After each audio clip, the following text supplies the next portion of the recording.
Okay right, చిన్న ప్రార్థన చేసుకుని దేవుని వాక్యాన్ని మనము ఆలకించుదాం. ప్రేమ కలిగిన మా తండ్రి, మరొక్కసారి మీ దాసునిగా నీ ముందుకు వస్తూ నీ మాటలు మేము వినాలని ఆశపడుచుండగా మీరు మాతో మాట్లాడి మమ్మల్ని బలపరచండి. నీ వాక్యం ద్వారా మమ్మల్ని అందరినీ స్థిరపరచండి నాయన. నీ వాక్యం మమ్మల్ని బ్రతికిస్తుంది, బాధల్లో నెమ్మదినిస్తుంది, మమ్మల్ని అందరినీ ఎంతగానో ఉజ్జీవపరుస్తుంది. అందుకని నీ వాక్యం ద్వారా మా జీవితాలు మేము కట్టుకోవడానికి, మా బ్రతుకులు మేము సరిచేసుకోవడానికి, మేము ఎన్నో విషయాలు నీ మాటల ద్వారా ప్రోత్సాహపరచబడి ముందుకు నడవడానికి మీ కృప మాకు దయచేస్తారని ఘనత, మహిమ, ప్రభావం మీకే చెల్లిస్తుంది. యేసు నామములో అడిగి వేడుకొంచున్నాము తండ్రి, ఆమేన్. ఓకే, సో మొన్నటి దినమున మనందరం కూడా మహిళా దినోత్సవాన్ని సెలబ్రేట్ చేసుకున్నాం. సో మనము ఈ యొక్క సంఘంలో ఈరోజు ఈ మహిళా దినోత్సవాన్ని జరుపుకోవడానికి గల కారణం ఏంటంటే, ఒక సండే మహిళల సండేగా సెలబ్రేట్ చేసుకోవాలనే ఆలోచన. అంతేకాకుండా మహిళలు కూడా ముందుకు రావాలి, మహిళలు కూడా దేవుని యొక్క రాజ్య వ్యాప్తి కొరకై ప్రయాసపడాలి. అంతేకాకుండా ఈ సంవత్సరం మన సంఘంలో ఉన్నటువంటి వాగ్దానం ఏంటంటే, నీ అభివృద్ధి అందరికీ. అందులో అందరూ అంటే ఎవరున్నారు? మహిళలు కూడా ఉన్నారు. ఓకే, సో ఆ రీతిగా అందరూ కూడా ఎదగాలి, అందరూ కూడా పైకి రావాలి, దేవుని యొక్క నామాన్ని మహింపరచాలి అనే ఉద్దేశంతోనే ఈ విధంగా ఈ యొక్క మహిళల ఆదివారము అనేది ఈరోజు సెలబ్రేట్ చేసుకోవడం జరుగుతుంది. అలాగే వచ్చి మీ అందరికీ కూడా ప్రత్యేకమైన వందనాలు తెలియపరుస్తూ మిమ్మల్ని ప్రేమపూర్వకంగా ఆహ్వానిస్తున్నా. ఓకే, ఈరోజు నేను ఒక స్త్రీ గురించి మీకు పరిచయం చేయాలని ఆశపడుతున్నాను. సో బైబిల్ గ్రంథంలో న్యాయాధిపతుల గ్రంథము 9వ అధ్యాయము 53వ వచనాన్ని మనము చదువుకుందాం. 9వ అధ్యాయము 53వ వచనం. ఒక స్త్రీ అబీమెలెకు తల మీద తిరుగటి మీది రాతిని పడవేసినందున అతని కపాలము పగిలెను.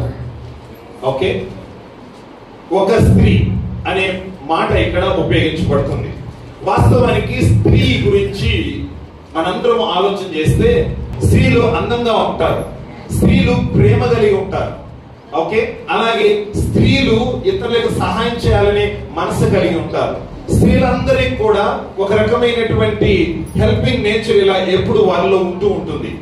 సో అంటే స్త్రీలు అనే వాళ్ళు ఇలాంటి మంచి లక్షణాలు కలిగి ఉంటారు.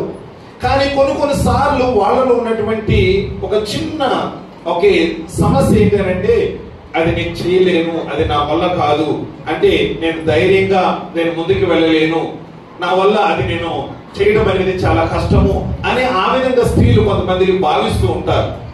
అంటే స్త్రీలు ధైర్యవంతులు అనే మాటని వాళ్ళు మర్చిపోతూ ఉంటారు. స్త్రీలు నేను ఈ కార్యం చేయగలను, అది నా వల్ల అవుతుంది అనే విషయాన్ని వాళ్ళు మర్చిపోతూ ఉంటారు. ఎన్నో విషయాల్లో వారు ముందుకు వస్తూ ఉంటారు, కానీ కొన్ని విషయాల్లో బలహీనము అని ఆ రీతిగా వాళ్ళు వెనక్కి వెళుతూ ఉంటారు. ఓకే, సో ఇక్కడ నేను పరిచయం చేయవలసినటువంటి ఒక స్త్రీ గురించి నేను మీకు చెప్తున్నాను. ఆ స్త్రీ తేబేషు అనే ప్రాంతంలో నివసించే స్త్రీ. ఈ స్త్రీ పేరు గురించి మనకి ఇక్కడ ప్రస్తావించబడలేదు. ఆమె యొక్క బ్యాక్గ్రౌండ్ ఏంటో మనకు పూర్తిగా తెలియదు, కానీ ఇక్కడ ఒకే ఒక మాట రాయబడింది 53వ వచనంలో, ఒక స్త్రీ. అంటే నేనేం చెప్పాలనుకుంటున్నానంటే, ఈ పేరు మనకు అవసరం లేదు, ఆ పేరు ఏంటి ఏది అన్నది, కానీ ఆమె చేసిన పనులు మనకు అవసరం. చాలా మంది పేరు కోసం ప్రయాసపడుతూ ఉంటారు. నేను చేసిన పనులన్నీ కూడా అందరికీ తెలియబడాలి అని పలానా పేరు అని చాలా మంది ముందుకి అడుగు వేస్తూ ఉంటారు. కానీ నేనేం చెప్పాలనుకున్నానంటే, ఒక స్త్రీ తన పేరు కనిపించదు, కానీ తన పనులు ఇక్కడ కనిపిస్తా ఉన్నాయి. మనకు కావాల్సింది పేరు కాదు, మనకు కావాల్సింది పనులు. వాళ్ళు చేసిన పనులు మనకి ఇన్స్పిరేషన్ తీసుకొస్తాయి, వారు చేసిన పనులు మనం బలపరుస్తాయి, వారు చేసిన పనులు మన ధైర్యాన్ని ఇస్తాయి, వారు చేసిన పనుల ద్వారా మేము కూడా చేయగలము అనే ఒక ప్రోత్సాహం మనకు కలుగుతూ ఉంది. సో ఈ స్త్రీ ఒక స్త్రీ, ఆమె అంతేకాకుండా పేరు లేనటువంటి స్త్రీ. సో మనము ఎప్పుడు కూడా పేరు కోసం ప్రయాసపడద్దు, పేరు కోసం, కీర్తి కోసం గొప్పగా మన పేరు అందరికీ తెలియబడాలని ప్రయాసపడద్దు. మన పనులే మనల్ని ముందుకు తీసుకొస్తాయి. ఓకే, అంటే your action should speak louder than your name. అంటే నీ పేరు కంటే నీ పనులే గట్టిగా మాట్లాడాలి. అంటే కొంతమందికి పేరు బాగానే ఉంటుంది, వారి పనులు బాగోవు.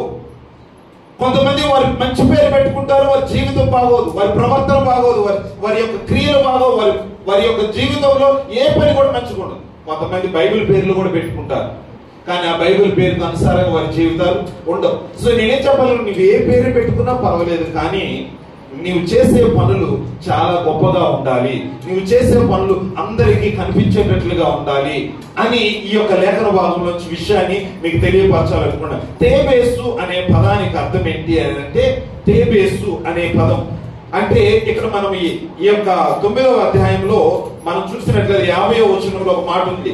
అబీమెలెకు తేబేసుకు పోయి తేబేసునంత దిగి దాన్ని పట్టుకున్నాడు. తేబేసు అని అంటే బ్రైట్నెస్, షైనింగ్, లేకపోతే ఇంకా మెరిసే, ప్రకాశించే, వెలిగే అనే ఆ పదం వస్తుంది అక్కడ.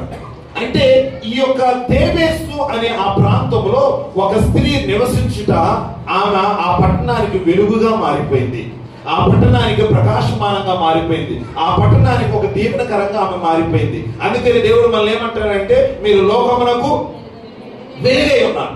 అంటే స్త్రీలైనటువంటి వారు ఎక్కడికి వెళ్ళినా కానీ లోకంలో ప్రకాశించే వారుగా, లేకపోతే లోకంలో దేవుని యొక్క నామాన్ని గణపరిచే వారుగా అలా ఉండాలి. వారి పేరు చెప్పకపోయినా పర్వాలేదు, లేకపోతే వారి బ్యాక్గ్రౌండ్ తెలియకపోయినా పర్వాలేదు, వాళ్ళు ఎక్కడైనా పర్వాలేదు, ఒక స్త్రీ చేసినటువంటి కార్యం ఇది, ఒక స్త్రీ చేసినటువంటి గొప్ప కార్యం ఇది అనేది మనకు అందరికి కూడా గుర్తుంచేటట్లుగా ఉండాలి. ఓకే, ఇక్కడ ఒక చిన్న బ్యాక్గ్రౌండ్ నేను చెప్తాను. ఇక్కడ అబీమెలెకు అనే ఒక వ్యక్తి గురించి చెప్తున్నాడు. 50 నుంచి 57 వచనాల్లో ఉన్నటువంటి విషయాలు మనం గమనించుదాం. అబీమెలెకు అనే వ్యక్తి గురించి ఇక్కడ చెప్తా ఉన్నాడు. అబీమెలెకు ఎవరు అని అంటే, గిద్యోనుకి పుట్టినటువంటి కుమారుడు. మనం ఈ యొక్క 7వ అధ్యాయం అవన్నీ చూసుకుంటే గిద్యోనుకి పుట్టినటువంటి కుమారుడు. గిద్యోనుకి భార్యకు పుట్టినాడు వాడు కాదు, ఉపపత్నికి పుట్టినటువంటి వ్యక్తి ఈయన. న్యాయాధిపతులు 7వ అధ్యాయంలోని 7వ అధ్యాయము ఇక్కడ 30వ వచనాన్ని 31వ వచనాన్ని మనం చదివితే ఇక్కడ రాయబడింది, గిద్యోనుకు అనేక భార్యలు ఉన్నందున కడుపున కలిగిన 70 మంది కుమారులు అతనికి ఉన్నారు. 31 షెకెములోనున్న అతని ఉపపత్నియు అతనికి ఒక కుమారుని కనగా గిద్యోను వానికి అబీమెలెకు అని పేరు పెట్టెను. అంటే ఈ అబీమెలెకు అనే వ్యక్తి ఎవరు అని అంటే, గిద్యోనుకున్న ఉపపత్ని ద్వారా కలిగినటువంటి కుమారుడు.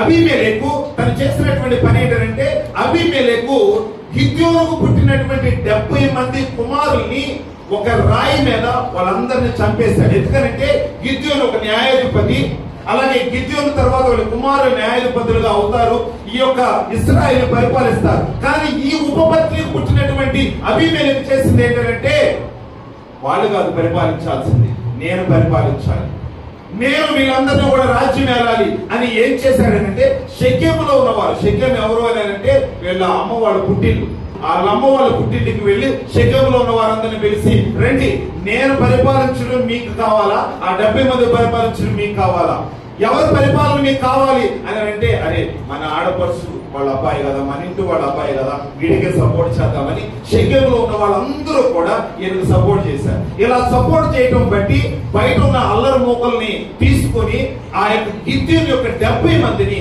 నాశనం చేశాడు, పండగేసి కొట్టేసి వాళ్ళందరినీ కూడా చంపేశాడు. 9వ అధ్యాయం ఆరంభంలో మనం చూస్తే ఈ విషయాలన్నీ కూడా ఉంటాయి. సో ఈ రీతిగా వాళ్ళు చంపిన తర్వాత ఈయన షెకెముకి ఒక రాజుగా ఆయన నియమించారు. నియమించిన తర్వాత ఆయన ఒక డిక్టేటర్ గా మారిపోయి అందరు ఎవరిని పెడితే వాళ్ళని చంపడం, ఏ గ్రామాన్ని అయితే ఆ గ్రామాన్ని ఆక్యుపై చేసుకోవడం, లేకపోతే ఒక్కొక్కరిని ఈ రీతిగా వాళ్ళని బందీలుగా చేయడం, ఇవన్నీ చేసుకుంటూ వస్తున్నారు.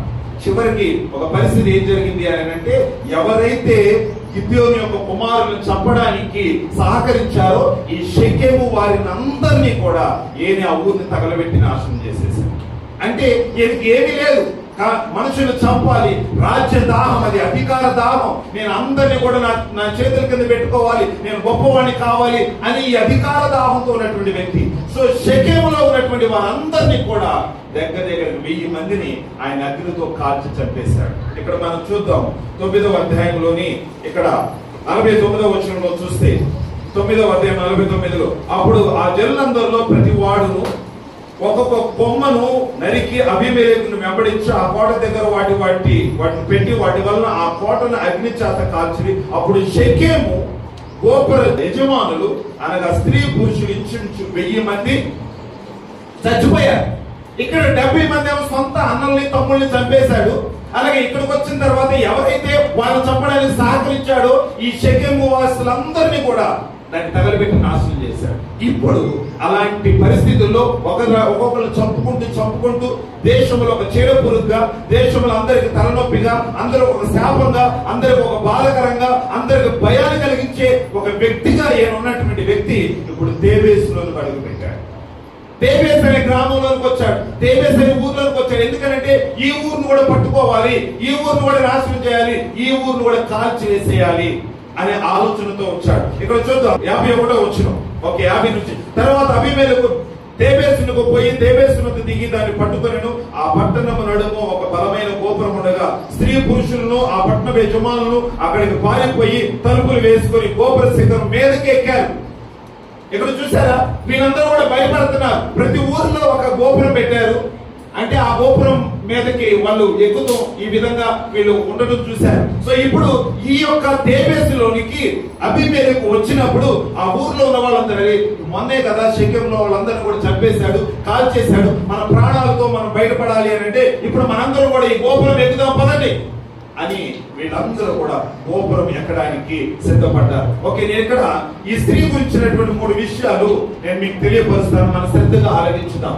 ఇంత భయంకరమైనటువంటి వ్యక్తి, ఈ యొక్క నియంతగా నిరంకుశంగా వీళ్ళందరూ కూడా చంపుతున్నటువంటి వ్యక్తి ఏ రీతిగా తన యొక్క జీవితాన్ని ముగించాడు, ఎవరి ద్వారా ఆయన చనిపోయాడు, ఎలాగా వారి యొక్క జీవితంలో ఒక శాంతి సమాధానం మరలా వచ్చింది అనే విషయాలు ఈ స్త్రీ నుంచి మనం నేర్చుకుందాం. ఓకే, ఇక్కడ వీళ్ళందరూ కూడా ఏం చేశారంటే గోపురానికి ఎక్కారు. సో ఇక్కడ చూడండి 53వ వచనంలో, ఒక స్త్రీ అబీమెలెకు తల మీద తిరుగటి మీదే రాతిని పడవేసినంత కపాలం తగిలి. నెంబర్ 1 ఏంటంటే ఈ స్త్రీ ఇతరుల వలె కాకోకుండా అందరూ కూడా ఏం చేశారంటే మన ప్రాణాలు కాపాడుకోవడానికి వెళదాం, అందరూ మనం మన ప్రాణాలు కాపాడుకుంటే అదే చాలు అన్నట్లుగా ఈ గోపురాలు ఎక్కుతున్నారు, పైకి ఆ కోటలు ఎక్కుతూ ఉన్నారు.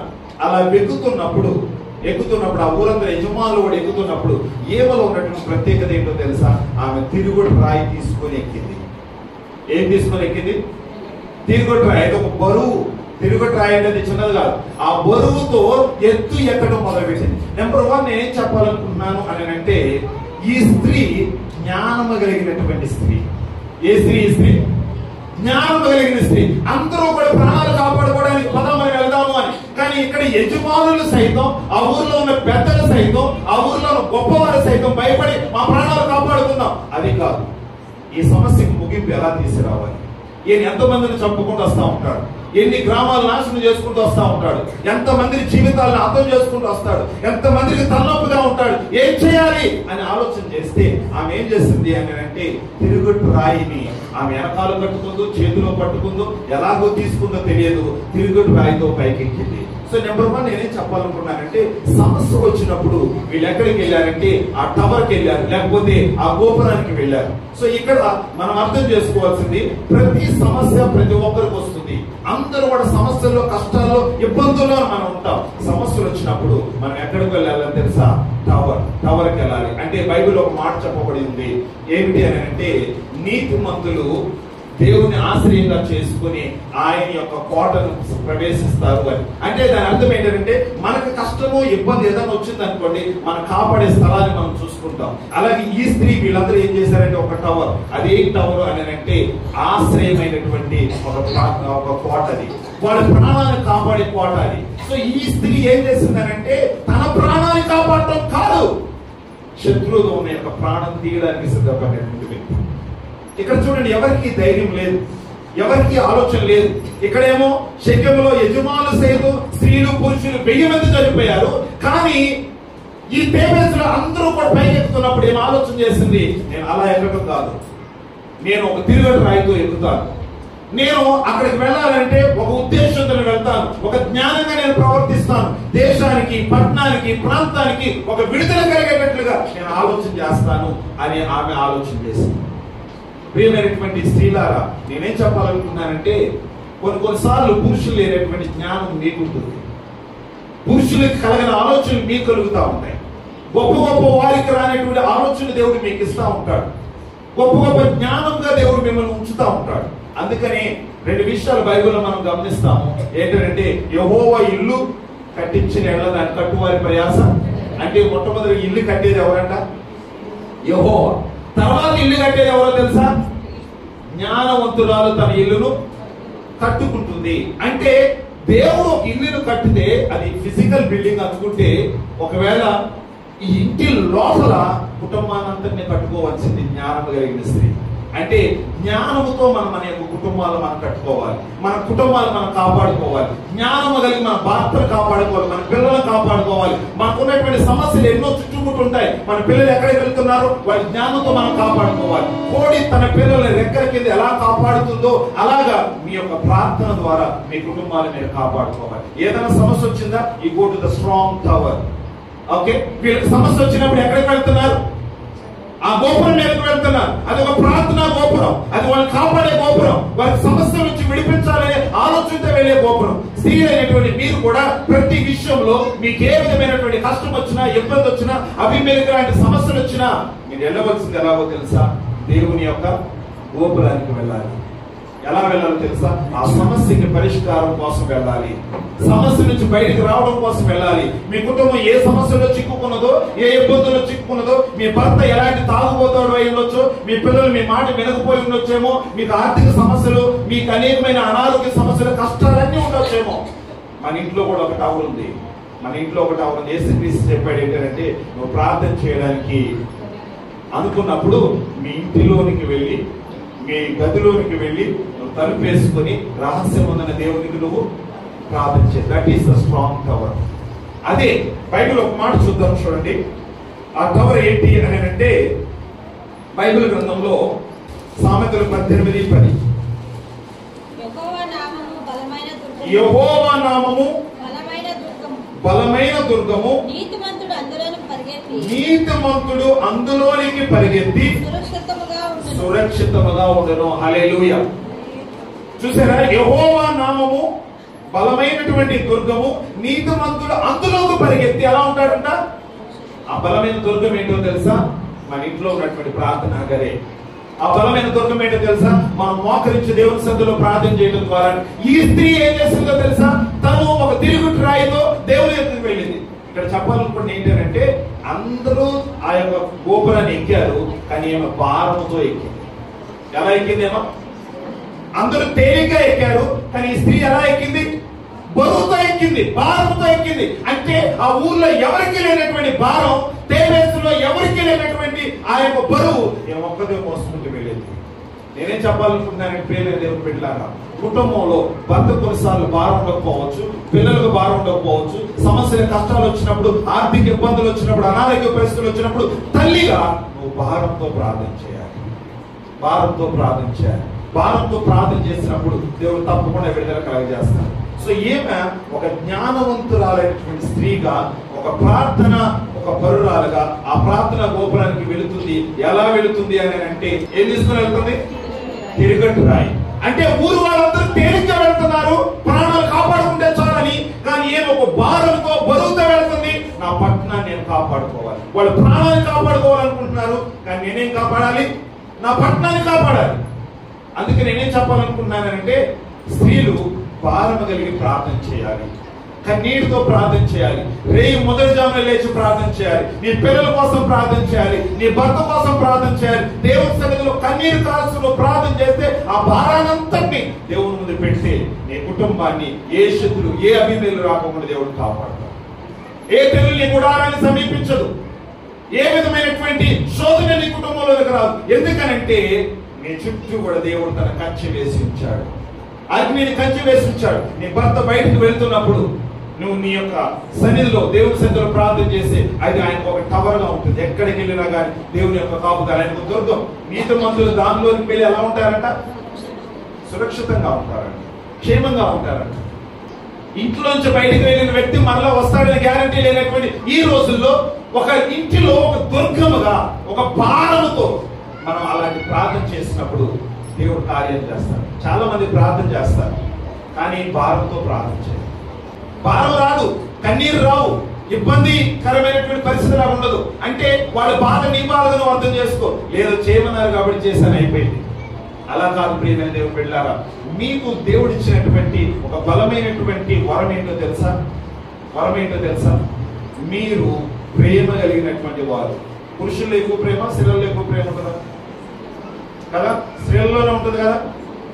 అంటే ఇతరుల పట్ల నీకు అంత ప్రేమ, అంత భారం. సో ఆ భారాన్ని మీ కుటుంబం పట్ల, లేకపోతే సంఘం పట్ల, లేకపోతే మన యొక్క పట్టణం కొరకు మనం ప్రార్థన చేయాలి. ఈ కుటుంబాన్ని నువ్వు ఎలాగా భారంతో కాపాడుతున్నావో ఈ యొక్క సంఘం కోసం కూడా భారంగా ప్రార్థన చేయాలి. హల్లెలూయా.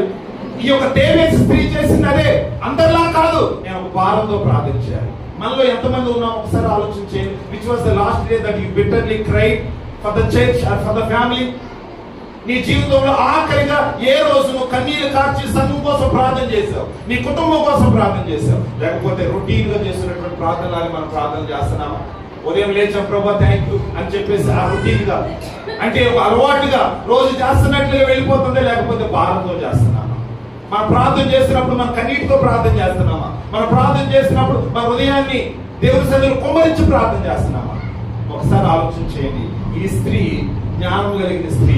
ఎలాంటిది అని అంటే, నేను నా ప్రాణాలు కాపాడటమే కాదు, నా ఇంటి వారి ప్రాణాలు కాపాడాలి, నా పట్టణం వాళ్ళ ప్రాణాలు కాపాడాలి. అదే మనకు కూడా ఉండవలసింది. ఏంటంటే ఈ సంఘం మీదకి ఏ విధమైన అపవాది శోధనలు రాకోకుండా, మీ గుడారం మీదకి అపవాది శోధనలు రాకోకుండా భారముతో ఈ దేవేసి స్త్రీ వలె దేవుని సన్నిధిలో ప్రార్థన చేయాలి. అందరిలా కాదు, మనం ఒక ప్రత్యేకంగా ఉండాలి. అందరిలా కాదు, మనం ఒక భారంగా ప్రార్థన చేసే స్త్రీలుగా ఉండటానికి ప్రయత్నించేద్దాం. ఓకే, నెంబర్ 1 ఏంటంటే భారముగా ప్రార్థన చేయాలి. ఓకే, నెంబర్ 2 ఇక్కడ జరిగినటువంటి విషయం ఏంటంటే, మరలా మనం అవుతాం ఈ లేఖన భాగంలోకి 53వ వచనంలో కింద భాగాన్ని మనం చూస్తే, ఒక స్త్రీ అబీమెలెకు తల మీద తిరుగటి మీది రాతిని పడవేసినందున అతని కపాలము పగిలెను. రెండవది ఏంటంటే, శత్రువుని చంపి ఆ యొక్క గ్రామంలో, ఆ పట్టణంలో ఉన్న భయాన్ని తొలగించినటువంటి గొప్ప స్త్రీ ఈ దేవేసి స్త్రీ. ఓకే, ఈమె ఏం తీసుకెళ్ళిందంటే భారంతో వెళ్ళింది. భారంతో వెళ్ళిన తర్వాత కింద గోపురం కింద ఆ వ్యక్తి ఉన్నాడు. ఏంటంటే దీన్ని నిప్పండించి తగలబెట్టేద్దామని, ఇలా నిప్పండించి తగలబెడదామని అనుకున్నప్పుడు ఆమె పై నుంచి చక్కగా అబీమెలెకు తలను చూసి ఏం చేసింది? ఆ తిరుగుట్రాయి వదిలేసింది అంతే. ఓకే, ఏమైపోయాడు? ఆ తల క్రాక్ అయిపోయింది. అంటే ఒక సాధారణమైన స్త్రీ ఇలాంటి భయంకరమైన దుష్టుని, ఎంతో మందిని ప్రాణాలు పొట్టలు పెట్టుకున్నటువంటి వ్యక్తిని, అక్కడ 1000 మందిని, ఇక్కడ 70 మందిని, ఎంతో మందిని నాశనం చేసిన వ్యక్తి ఒక స్త్రీ చేతిలో, ఒక అబల చేతిలో, ఒక బలహీనురాల చేతిలో తను ఆ రీతిగా గాయాలు పాలయ్యాడు. ఇప్పుడు చివరికి ఆయనకు వచ్చినటువంటి సమస్య ఏంటో తెలుసా? అరే, ఆయన ఆయుధకారిని పిలిచి, ఆయుధాలు పట్టుకున్నవాడిని పిలిచి, నన్ను ఒక స్త్రీ చంపింది అని ఆ చెడ్డ పేరు వచ్చే కంటే నువ్వు నన్ను నీ కత్తితో పొడిచి చంపేసేయి. ఇలా చచ్చిపోవడం అంటే, చచ్చేటప్పుడు కూడా ధర్మం, అవునా కదా? చచ్చిపోయేటప్పుడు కూడా ఒక స్త్రీ చంపింది, నా పేరు నాకు ఎందుకు రావాలి, నువ్వు నన్ను పొడి చంపేసేరా, నేను చచ్చిపోతాను అని. అంటే దాని అర్థం ఏంటంటే, ఎంత గొప్ప వ్యక్తి ఇంత సాధారణమైన స్త్రీ ద్వారా చంపబడ్డాడు అని అంటే ఎంత గొప్ప కార్యం చేస్తుంది. అందుకే నేను చెప్తా ఉన్నాను ఏంటంటే, మీరు ప్రేమ కలిగిన వారు, దేవుడు మీకు మంచి సౌందర్యాన్ని ఇచ్చాడు, అంతేకాకుండా దేవుడు మీకు అన్ని విషయాలు ఆశీర్వదించాడు. కానీ మీరు ఏది లేదనుకుంటారో అది కూడా దేవుడు మీకు ఇచ్చాడు. మీరు ధైర్యవంతులు. హల్లెలూయా. మీరు ఎవరు? ధైర్యవంతులు. ఈ మగవాళ్ళు ఎంతమంది ఉన్నా చేయలేనటువంటి ఒక పని ఈ స్త్రీ ఒక్కదే చేసింది అని అంటే, ఆమె ధైర్యంతో చేసింది ఆ పని. ఆమె ఒక శత్రువు యొక్క తలకాయ పగలగొట్టేసింది అంతే. ఈ ప్రజలందరూ కూడా దేని కోసం ఇబ్బంది పడుతున్నారో, భయపడుతున్నారో, ఎవరి గురించి మీరు ప్రాణాలు చేతులు పెట్టుకుని బ్రతుకుతున్నారో, ఈ సాధారణమైన స్త్రీ ఆ సమస్యనంతా తొలగించేసింది, ఆ ఇబ్బంది అంతా తీసేసేసింది. ఇప్పుడు వాళ్ళకి ఏ విధమైనటువంటి పరిస్థితి లేకపోకుండా శాంతి సమాధానంగా ఉండవలసినటువంటి పరిస్థితి. అంటే షెకెముకు రాజుగా ఉన్నటువంటి వ్యక్తి, షెకెములో అందరిని పరిపాలిస్తున్నటువంటి వ్యక్తి ఒక సాధారణమైన స్త్రీ చేతిలో ఆయన చనిపోయాడు. ఆమె ఎప్పుడైనా యుద్ధంలోకి వెళ్ళిందా? లేకపోతే ఆమెను కత్తి తిప్పిందా? లేకపోతే ఆమెకి ఏమైనా యుద్ధ నైపుణ్యం ఉన్నదా? ఆమె శూరురాలా, వీరురాలా? ఏమీ లేదు. అంటే ఒక శత్రువుని చంపడానికి దేవుడు ఆమెను ఒక సాధనంగా వాడుకున్నాడు. హల్లెలూయా, హల్లెలూయా. అంటే భయంకరమైనటువంటి ఆ దుర్మార్గుడిని చంపడానికి, ఎంతో మంది జీవితాలను నాశనం చేసిన ఆ వ్యక్తిని చంపడానికి దేవుడు ఒక సాధారణ స్త్రీని వాడుకున్నాడు. సేమ్ థింగ్ మనల్ని కూడా దేవుడు తన చేతుల్లో వాడుకోవాలని కోరుకుంటున్నాడు. నీ ద్వారా గొప్ప కార్యాలు దేవుడు చేయాలనుకుంటున్నాడు. నీ ద్వారా చిన్న చిన్న కార్యాలు కాదు, నీ ద్వారా చిన్న చిన్న వ్యక్తులు కాదు, గ్రామాన్ని అంతటికి తలనొప్పిగా ఉన్నటువంటి ఆ గొప్ప వ్యక్తిని నాశనం చేయాలని కోరుకుంటున్నాడు. ఎవరిని మింగుదనా అని గర్జించు సింహం వలె తిరుగుతున్నటువంటి అపవాది కోరలను పీకి వేయడానికి దేవుడు మిమ్మల్ని వాడుకోవాలనుకుంటున్నాడు. హల్లెలూయా. శత్రువు నీ నాశనం చేయగలిగినటువంటి గొప్ప అద్భుతమైనటువంటి సాధనంగా దేవుడు వాడుకోవాలనుకుంటున్నాడు. మీ కాళ్ళ కింద అపవాదాలని నొక్కి వేయడానికి, చిత కొట్టడానికి దేవుడు కోరుకోవాలనుకున్నాడు. ఇప్పుడు ఈమె ఎవరి తలను చెదగొట్టింది? ఎవరి తలను చెదగొట్టింది? అబీమెలెకు తలను చెదగొట్టింది. స్త్రీలు గొప్ప కార్యాలు చేస్తారండి.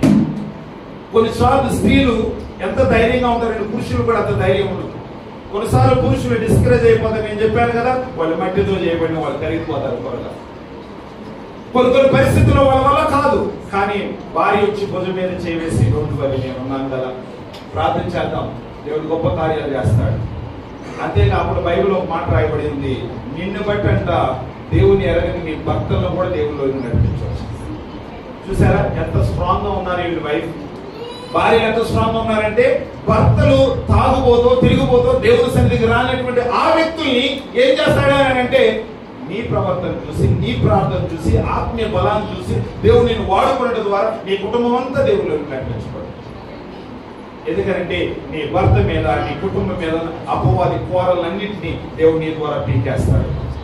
నీ కుటుంబం మీద ఏదైతే అంధకారం శక్తి ఆవరించున్నదో నీ ద్వారా దేవుడు వాటన్నిటిని తొలగించి వేస్తాడు. ఎందుకంటే నీ ద్వారా దేవుడు చిన్న కార్యాలు కాదు, గొప్ప కార్యాలు చేయాలని కోరుకుంటున్నాడు. ఈ తేమే స్త్రీ ఒక సాధారణమైన స్త్రీ.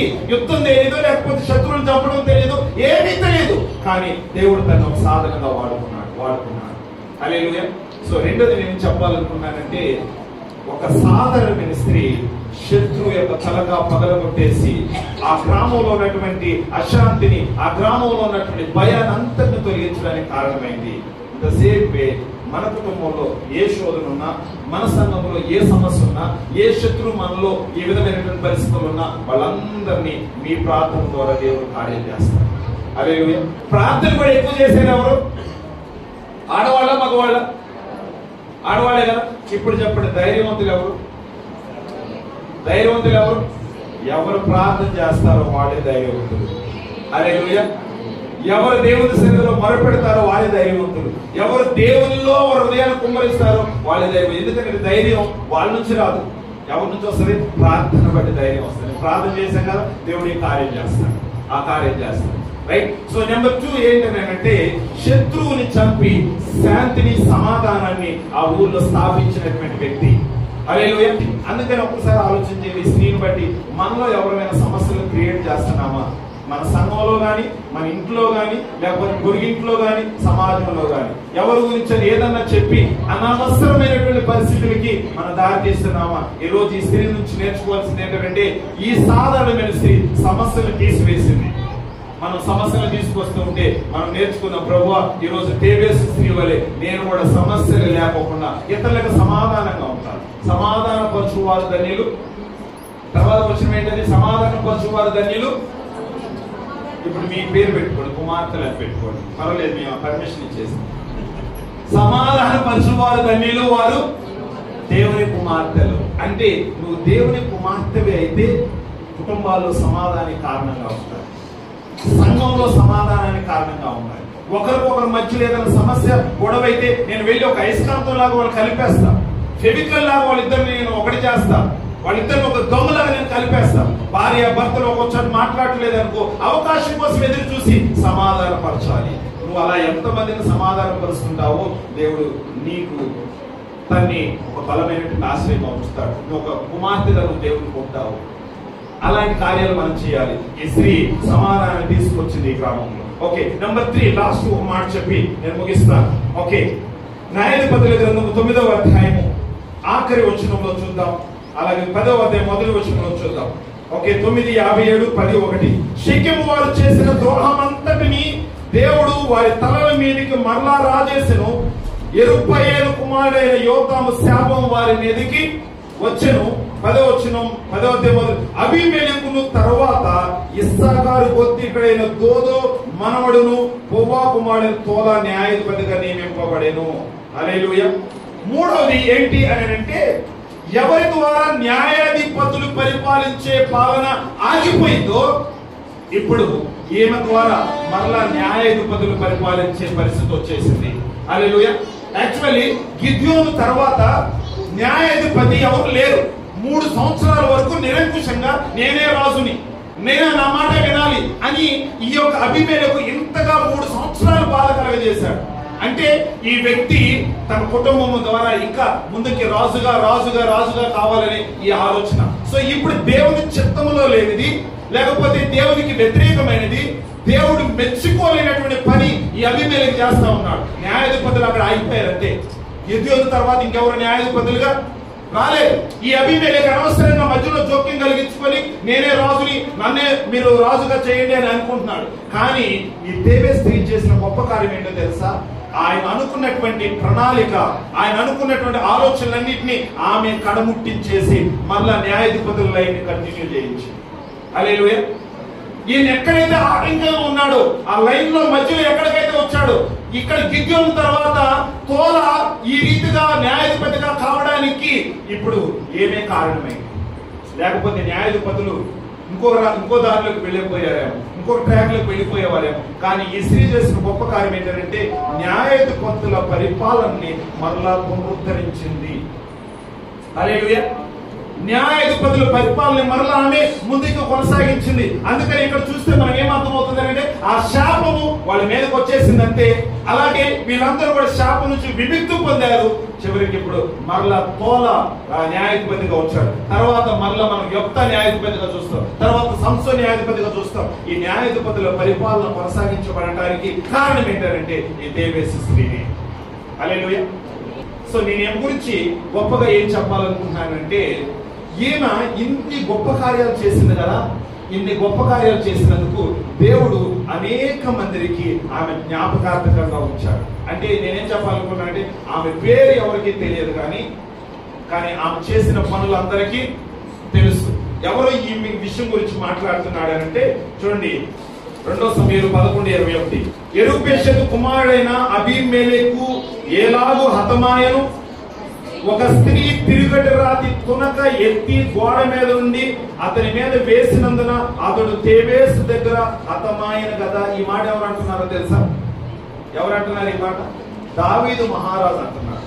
దావీదు మహారాజు ఆయన ఆ స్త్రీ చేసినటువంటి ఆ పనిని గుర్తు చేసుకొని ఇప్పుడు అందరూ ముందు ఏమన్నాడంటే, ఆ స్త్రీ ఎంత పని చేసిందో తెలుసా?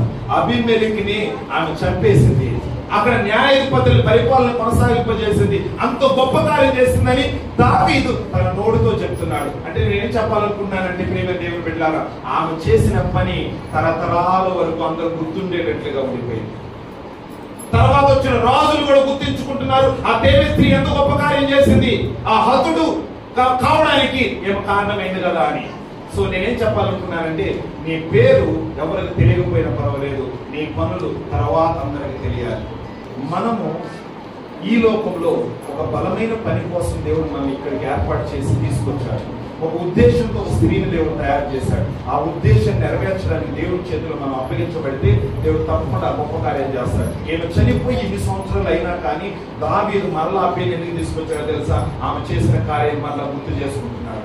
ఆమె చేసిన గొప్ప కార్యం ఇప్పుడు కూడా తన మనసులో ఉంది. అలాగే నేనేం చెప్పాలనుకున్నానంటే, మనం పోయిన తర్వాత, ఈ లోకాన్ని వదిలిపెట్టిన తర్వాత కూడా మన పేరు మనం కలిగి ఉండాలి. హల్లెలూయా. మనము ఈ లోకంలో పుట్టినప్పుడైనా చచ్చిపోయినప్పుడైనా ఒక మంచి పేరు తీసుకొచ్చే విధంగా, మంచి పని చేసి దేవుని మహింపరిచే విధంగా ఉండాలని నేను కోరుతున్నాను. ఈ దేవే స్త్రీ గురించినటువంటి 3 విషయాలు మనం జ్ఞాపకం చేసుకుందాం. ఒక జ్ఞానం కలిగిన స్త్రీగా తను ఉన్నది, మంచి ప్రార్థనాపరురాలుగా భారం కలిగి ప్రార్థన చేసింది, ఆ యొక్క సమస్యని దూరం చేసి వారికి శాంతిని సమాధానం ఇచ్చింది. అంతేకాకుండా న్యాయాధిపతుల పరిపాలన కొనసాగించడానికి ఒక బలమైన కారణంగా ఉంది.